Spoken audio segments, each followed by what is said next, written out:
अस्सलाम वालेकुम। क्या हाल है आप सबके, खैरियत से हैं? Well, my name is Munib Shakeel. I am a qualified chartered accountant as well. बहुत सारे बच्चे मुझे पहले से जानते होंगे और बहुत सारों के लिए मैं बिल्कुल न्यू हूँगा।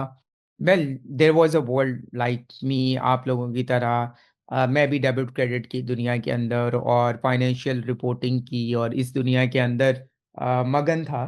ऑल ऑफ सडन मेरा इत्तेफाक हुआ जमीन की अकाउंटिंग के साथ, जिनमें से कार्बन अकाउंटिंग के साथ।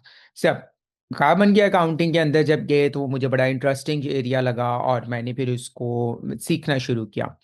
सो before going to start my discussion और द लेक्चर और everything, I just want to let you know my profile. Well, I'm not only a qualified chartered accountant, I'm also ESG investing CFA USA holder.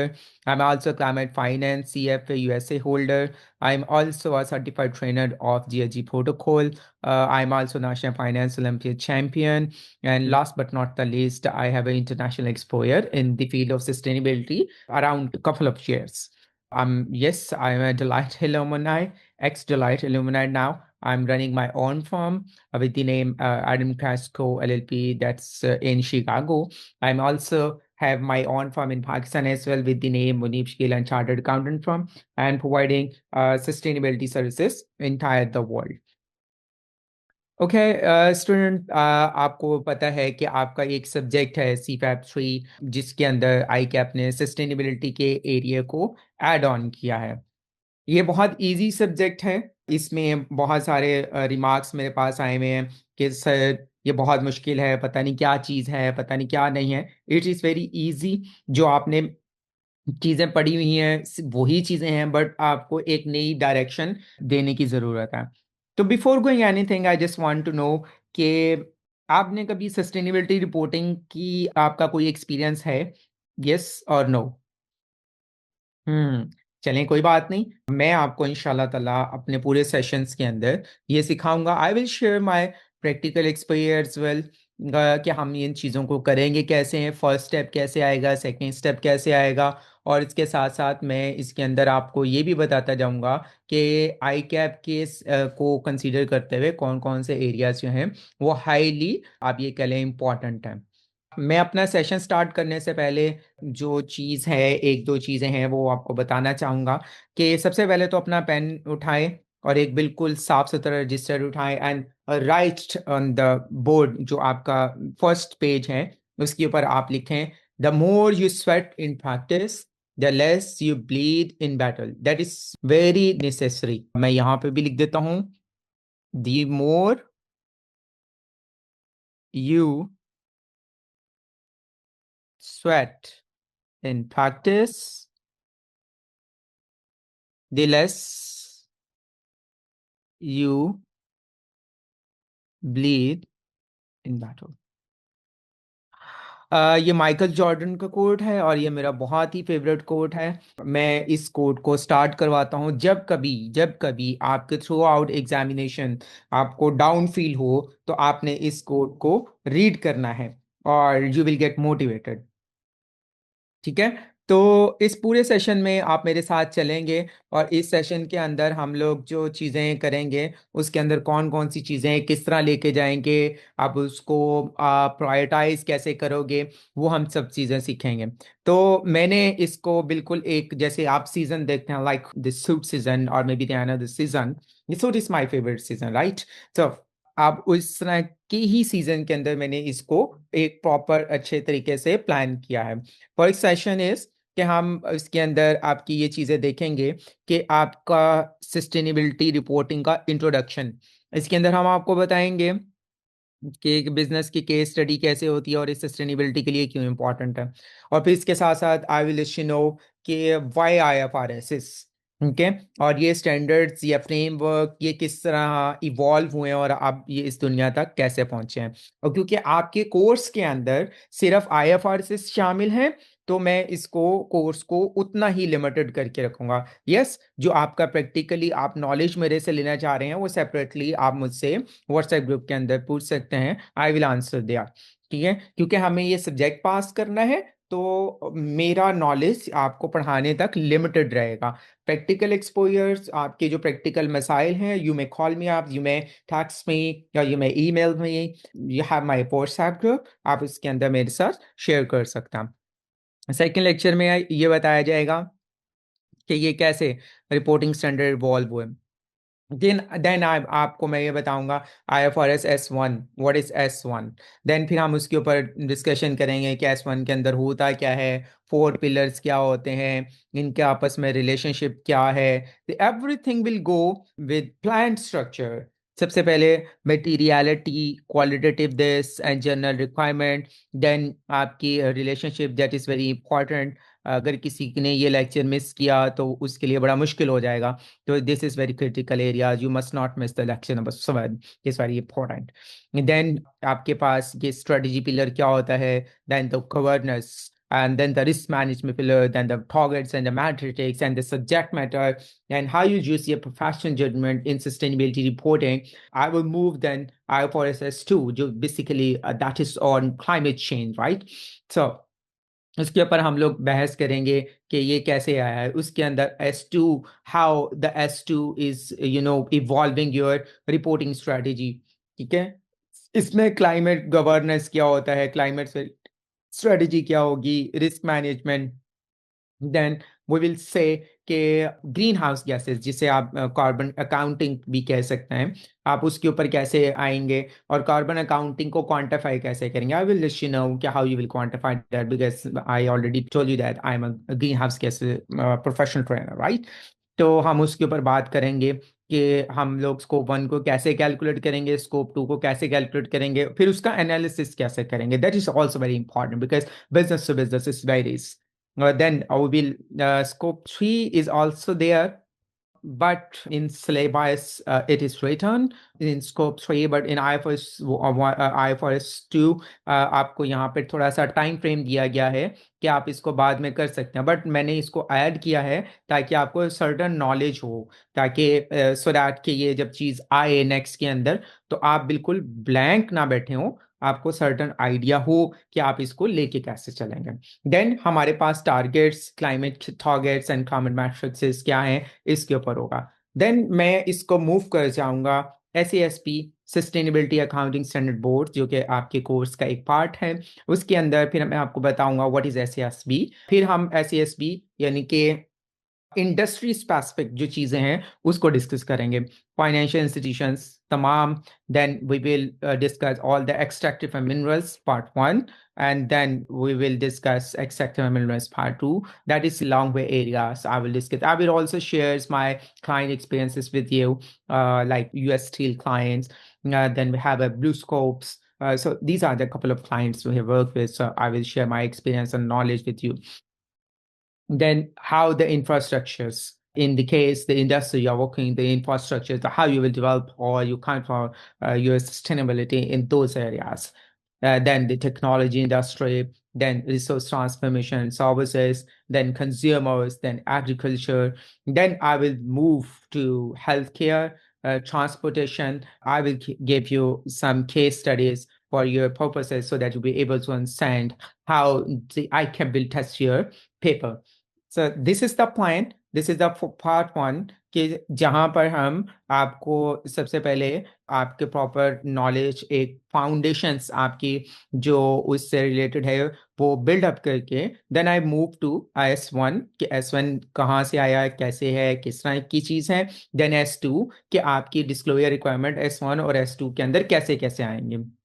फिर हम move करेंगे, industry को समझेंगे कि कौन सी industry के अंदर आप how you will apply S1 S2 including SASB, आप SASB को इंक्लूड करते हुए कैसे अप्लाई करोगे। देन हम लोग अश्योरेंस की तरफ मूव कर जाएंगे, ISSA 5000 और उसकी प्लानिंग कैसे होती है, अश्योरेंस की इंगेजमेंट कैसे होगी, और रिपोर्ट को आप अंडरस्टैंड कैसे करेंगे, एविडेंसेस के क्या प्रोसीजर्स हैं, how you will understand the evidences, subject matters को आप कैसे आइडेंटिफाई करोगे, सब्जेक्ट मैटर के अंदर आप कैसे डिफरेंट चीज़ों को असेस करोगे।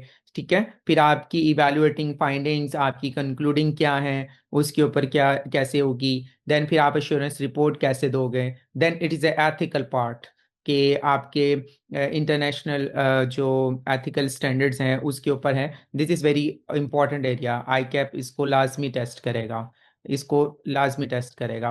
ठीक है, तो देन हम लोग इसको स्टडी करेंगे कि ये चीज़ें आप कैसे करेंगे, और हेयर आफ्टर फिर हम लोग आपकी सर्टेन स्किल्स के ऊपर फोकस करेंगे कि इन सब चीज़ों को आपने समझ लिया, अब आप इनको कलेक्टिवली और इंडिविजुअली अप्लाई कैसे करोगे, आपके प्रोफेशनल स्किल्स एंड डेवलपमेंट के अंदर क्या क्या चीज़ें चाहिए। फिर इंटीग्रेटेड केस स्टडीज़ आपको दी जाएंगी। इसमें मैं थोड़ा सा आपके ऊपर क्या बोलते हैं उसको, रहम खा लूँगा और आपको आसान सा एरिया दूँगा। लेकिन फिर पार्ट 2 के अंदर बहुत ही हाईली कॉम्प्लेक्स एरिया आपको दूँगा जिसको आपको सॉल्व करना होगा। ठीक है? लाइक फिर इसके बाद आपके S1 के रिव्यू लिया जाएगा, फिर क्लाइमेट के ऊपर आपके रिव्यू लिए जाएँगे, फिर आपको डिफरेंट केस स्टडीज़ दी जाएँगी जिसको आप लोगों ने सॉल्व करना है।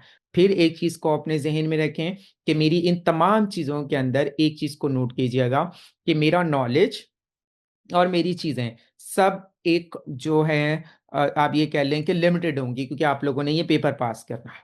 ठीक है? आपको नॉलेज चाहिए तो आप पेपर पास कर लें, उसके बाद आप ले सकते हैं, जितनी मर्ज़ी किताबें पढ़ लें, उसके ऊपर ले सकते हैं। अच्छा, मार्केट में ना आपको बहुत सारे लेक्चर्स मिलेंगे। You will find a lot of the lectures in a lot of the different areas, like CFA के ऊपर भी पढ़े होंगे, और CFI I guess there is another institution, वहाँ पे भी पढ़ा होगा। तो आप जब उस लेक्चर्स को लेने जाओगे, उन चीज़ों को समझने जाओगे, तो आप बहुत ज़्यादा कन्फ्यूज़्ड हो जाओगे। I it took me 1 years to understand this. इसको बहुत आसान करके आपको समझाऊँगा मैं, इंशाअल्लाह। आप मेरे साथ चलेंगे, you will get an idea कि हम चीज़ों को कैसे लेके चलेंगे। हर चीज़ सस्टेनेबिलिटी आपसे रिलेट नहीं करती बेटा, और हर सस्टेनेबिलिटी का पार्ट आपके लिए नहीं है, ठीक है? सस्टेनेबिलिटी बहुत ज़्यादा वास्ट टर्म है, तो इसलिए इसके अंदर जो चीज़ सिर्फ़ आपसे रिलेटेड है, सिर्फ़ आपने वही करनी है। बहुत ज़्यादा चीज़ों को बहुत ज़्यादा लेक्चर या बहुत ज़्यादा मटेरियल पढ़ने की ज़रूरत नहीं है। अपनी चीज़ों के अंदर रहें, केस स्टडीज़ के अंदर रहें, इंशाल्लाह यू विल गेट द पास। अगर आप मुझे फ़ॉलो करते जाएँगे, इंशाल्लाह you will pass your examinations. Okay, sustainability की अगर हम बात करें, सस्टेनेबिलिटी होती क्या है और ये कैसे आती है, दैट्स अ सेपरेट टॉपिक।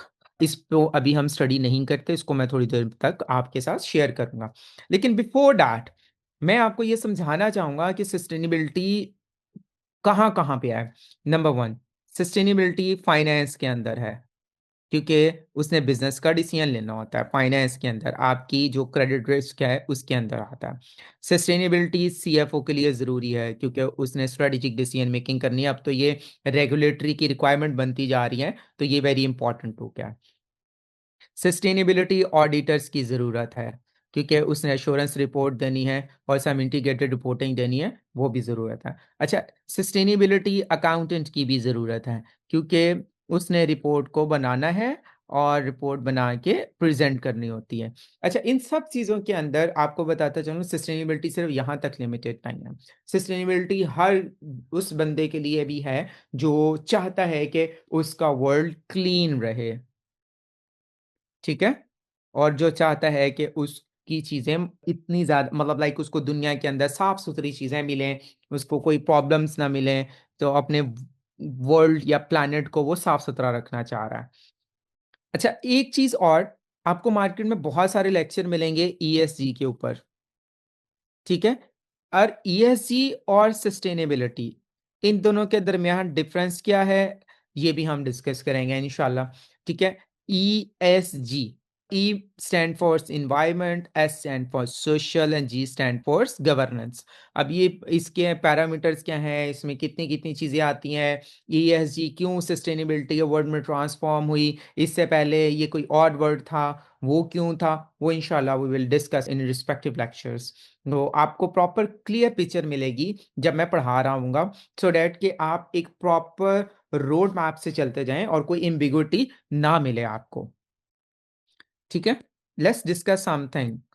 ये एक आपके लिए कुछ केस स्टडी ली है मैंने, तो ज़रा अगर हम देखें, अगर आप एक इन्वेस्टर हैं, इफ़ केस स्टडी को थोड़ा-सा आप स्टडी करें और स्टडी करके आप मुझे बताएँ which company is better. Scenario number 1, scenario number 2, the if पहला आंसर आप लोगों ने मुझे ये देना है कि सिर्फ सिनेरियो नंबर 1 आपके पास अवेलेबल है, तो आपके लिहाज से कौन सी कंपनी बेस्ट है। लेकिन अगर आपके पास सिनेरियो नंबर 2 अवेलेबल हो, दोनों को मिला के, फिर कौन सी कंपनी आपके लिए बेस्ट है।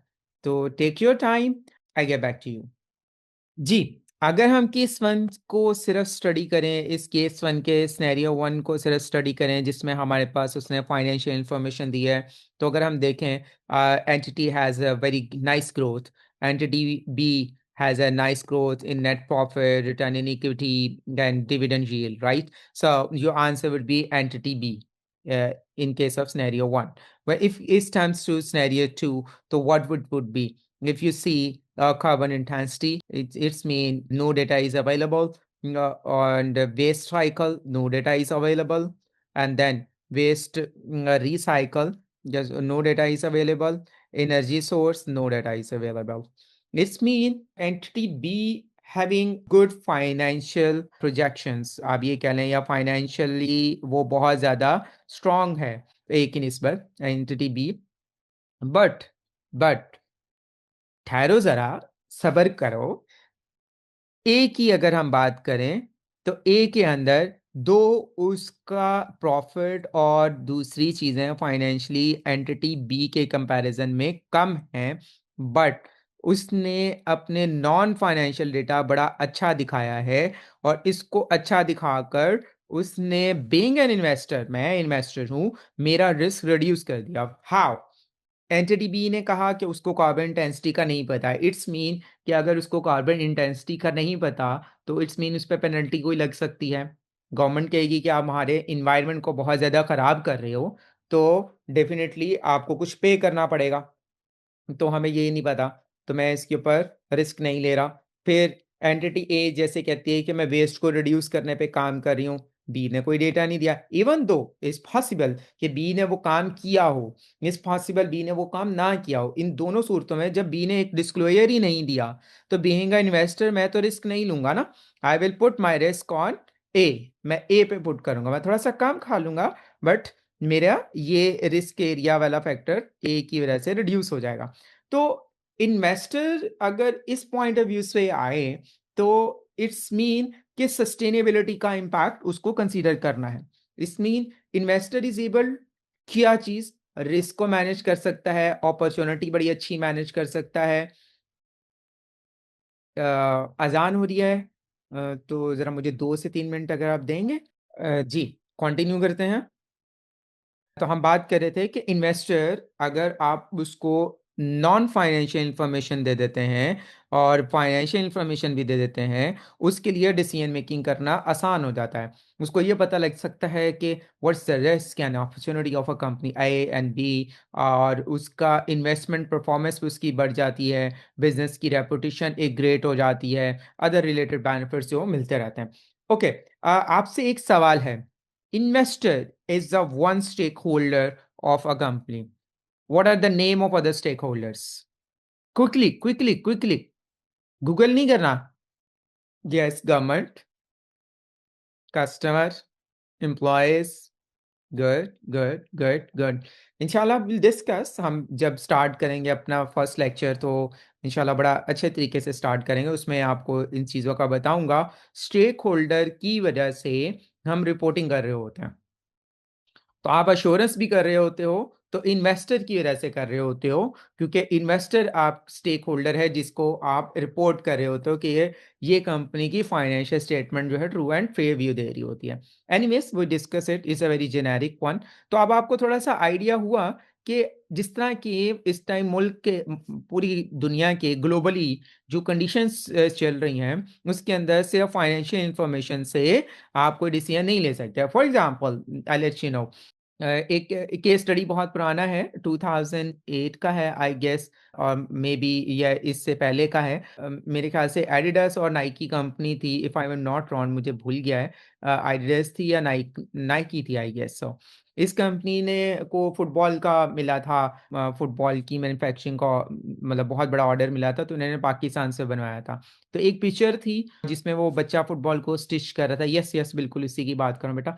तो वो पिक्चर बहुत वायरल हो गई। तो उसकी वजह से जो उसके कस्टमर थे नाइकी के, उन्होंने उनसे खरीदना बंद कर दिया। तो एक सोशल पिक्चर की वजह से इसका नाइकी का इतना बड़ा फाइनेंशियल लॉस हुआ कि उसको 2 इयर्स लगे अपनी रिप्यूट को वापस लाने के लिए। ठीक है? तो बेटा ये नॉन फाइनेंशियल इंफॉर्मेशन इसलिए इतनी ज़्यादा ज़रूरी होती है। तो एक और पर्सपेक्टिव देखते हैं, ये भी आपकी अंडरस्टैंडिंग के लिए बनाया हुआ है। कि देखें, आप बिज़नेस करते हैं, आप बिज़नेस कैसे करते हैं? आप कोई ना कोई रिसोर्स यूज़ करते हैं। तो रिसोर्स कौन से हो सकते हैं? नेचुरल रिसोर्स भी हो सकते हैं, अदर देन नेचुरल रिसोर्स भी हो सकते हैं। उस नेचुरल रिसोर्स को यूज़ करके आप प्रोड्यूस करते हैं गुड्स या सर्विसेज देते हैं, ठीक है? और उस सर्विसेज से आप प्रॉफिट कमाते हैं। क्लियर हो गया? अच्छा, अब ये जो रिसोर्सेज हैं, इनका इम्पैक्ट है एनवायरनमेंट के ऊपर भी और सोसाइटी के ऊपर भी। एग्जाम्पल से डिस्कस करते हैं।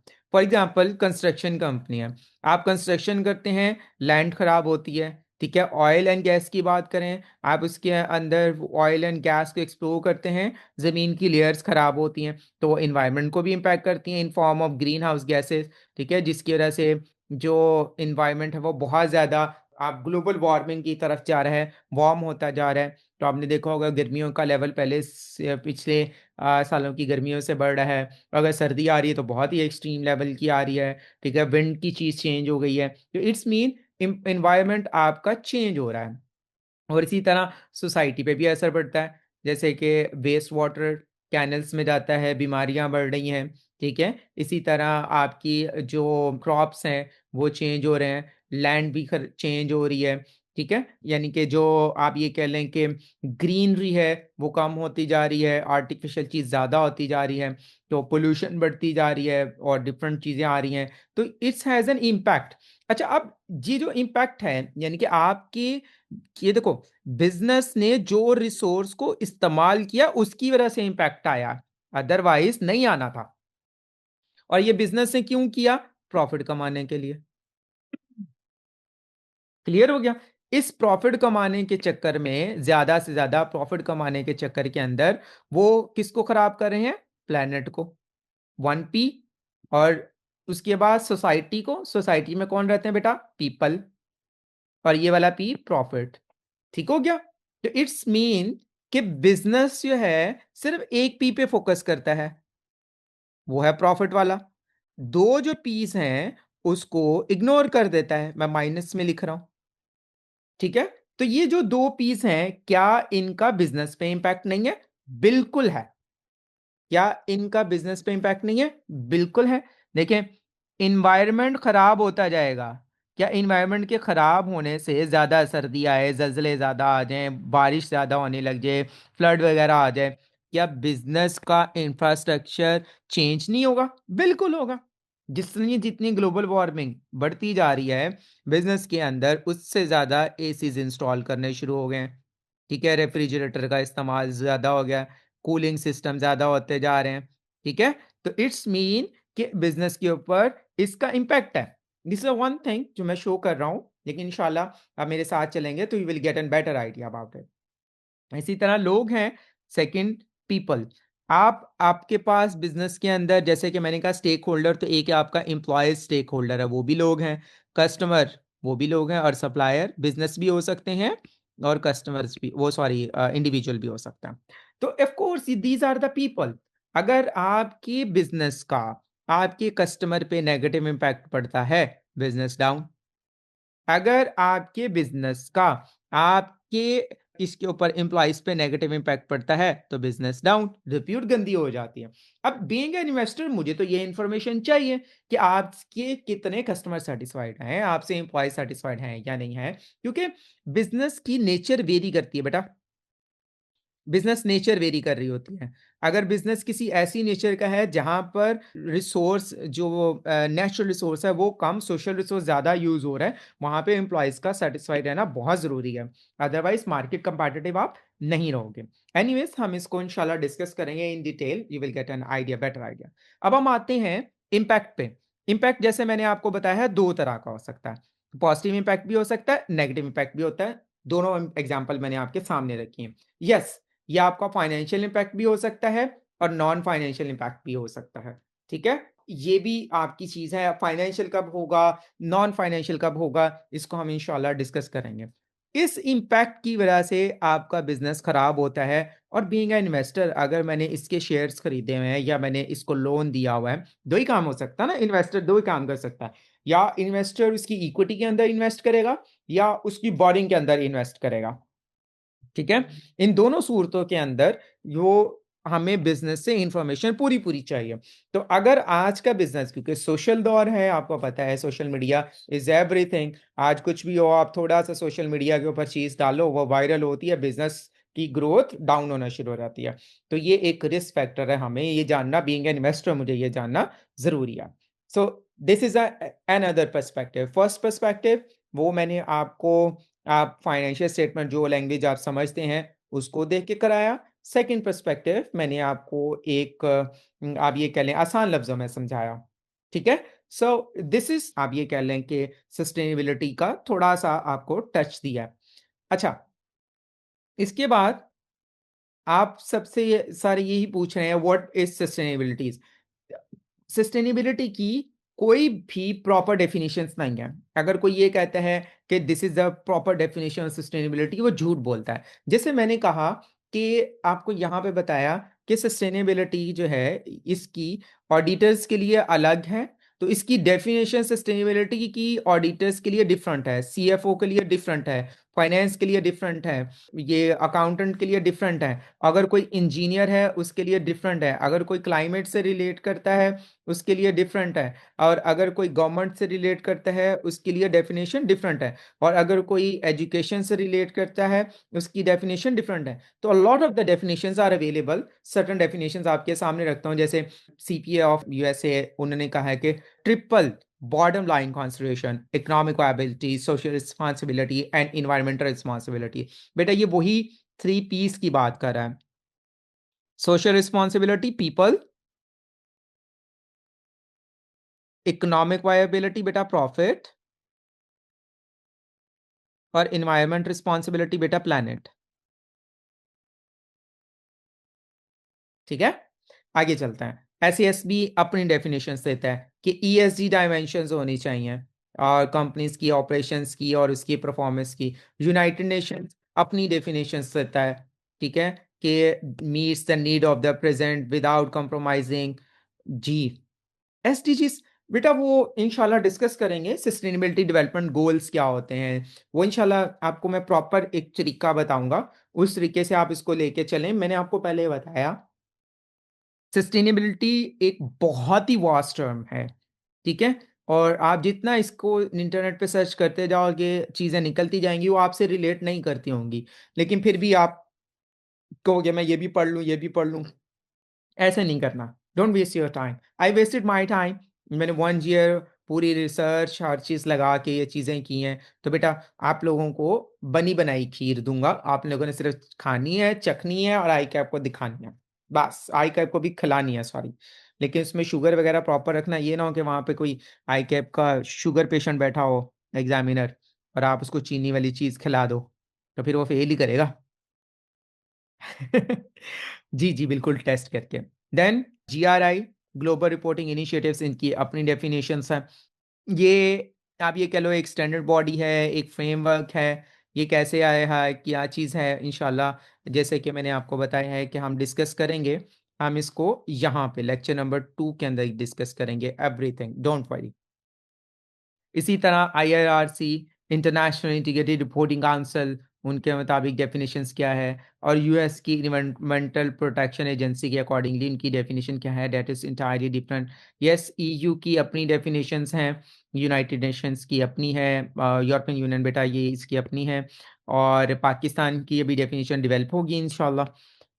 सो सस्टेनेबिलिटी को आप डिफाइन नहीं कर सकते, उसके लिए सामने वाले का पर्पस जानना ज़रूरी है, वो किस पर्सपेक्टिव के अंदर सस्टेनेबिलिटी के बारे में पूछ रहा है। तो सस्टेनेबिलिटी इन बिज़नेस इसके सब चीज़ें अपनी-अपनी yes, one thing is common that is 3 piece. अगर आप एक चीज़ कॉमन पूछेंगे 3 पीस ये देखें, जैसे यहाँ पे भी 3 पीस डिस्कस हुए हुए हैं। ईएसजी एनवायरमेंटल सोशल गवर्नेंस भी 3 पीस हैं। ठीक है। और ये देखें, वो meets the need of the present without compromising availability of future generation need. तो बेटा फ्यूचर जनरेशन की भी 3 P's की नीड है। ठीक है। और global reporting initiatives, how organization contributes. ठीक है, वो कंट्रीब्यूट कैसे करता है और अपने फ्यूचर को कैसे लेके चलता है। Improvement economic, environmental and social, ये भी 3 P's। ठीक है। अब यहाँ इंटीग्रेटेड रिपोर्टिंग में आते हैं, तो ये जरा देखें, वो कहता है 6 कैपिटल आपके पास होने चाहिए। ठीक है। Financial capital, manufacture, intellectual, social, relationship, human, natural. तो ये सारे, ये देखें, नेचुरल 3 P's, प्लैनेट भी इसमें जिक्र आ गया, पीपल का भी जिक्र आ गया, और साथ में उसका प्रॉफिट का भी जिक्र आ गया। और इसी तरह आप यूनाइटेड नेशंस की अगर इन्वायरमेंटल प्रोटेक्शंस के ऊपर जाएंगे, वहां पे भी वो यही बात करता है कि हमारी नीड जो सर्वाइवल के लिए है, वेलबींग के लिए है, डायरेक्टली इनडायरेक्टली नेचुरल इन्वायरमेंट के साथ pursuit sustainability, to pursue sustainability is to create and maintain the condition under which human and nature can exist in productive harmony। तो ये बेटा ये भी 3 P's आ गई। इट्स मीन आपकी जोन सी मर्जी डेफिनेशन आ जाए सस्टेनेबिलिटी की, उसको बताने का तरीका अलग हो सकता है, बट वो डिस्कस 3 P's ही कर रहा होगा।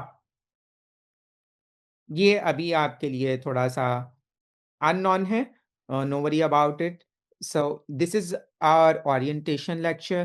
और ये छोटी सी मेरी एक समरी है जो मैंने आपसे डिस्कस की है कि सस्टेनेबिलिटी इन जनरल क्या हो सकती है, और सस्टेनेबिलिटी की डेफिनेशन से मतलब मार्केट में आपको बेटा डेफिनेशंस मिलेंगी इसकी, लेकिन मैंने फिर बोला एक्चुअल डेफिनेशन जो है वो डिफरेंट है, हर जगह पे डिफरेंट चीज़ है। यस, 3 P's सब में कॉमन होंगे, या बॉटम लाइन अप्रोच का ट्रिपल बॉटम लाइन अप्रोच के बारे में बात करेगा, या वो 3 P's के बारे में बात करेगा, बात एक ही है।